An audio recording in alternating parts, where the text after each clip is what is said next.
In 2012,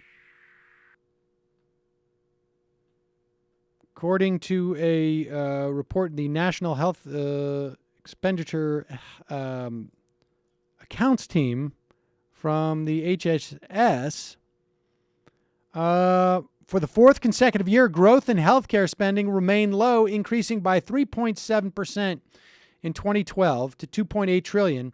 At the same time, the share of the economy devoted to health fell slightly. Medicare spending growth slowed slightly in 2012, mainly due to lower payment updates. Medicaid slowing enrollment growth kept spending growth near historic lows. So you're seeing Medicare and Medicaid basically, particularly Medicare, function as sort of the marker for the private insurance industry as well.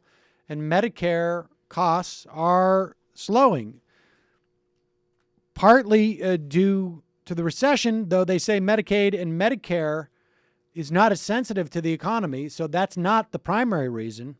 Part of it is certainly due, as far as I can tell, into a lot of drugs coming off a patent. But part of it apparently is also a function of the Affordable Care Act and some of its reforms to Medicare. Medicare now penalizes hospitals for recidivism. Essentially, when they release patients who need to be readmitted or are responsible for secondary infections in the hospital. And essentially, so Medicare has basically said to these hospitals, you better take a better job, a whack at it the first time.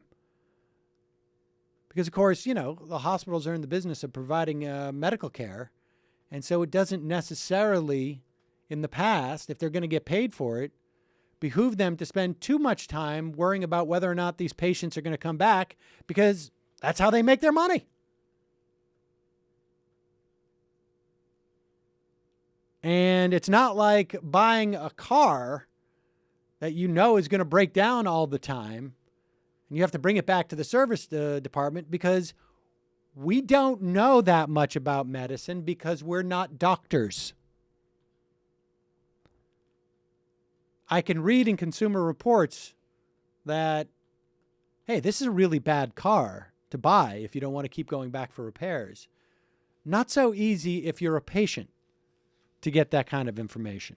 It's just a little bit more complicated. I know that we're all supposed to be consumers, not patients, but sorry. That's just the reality of it.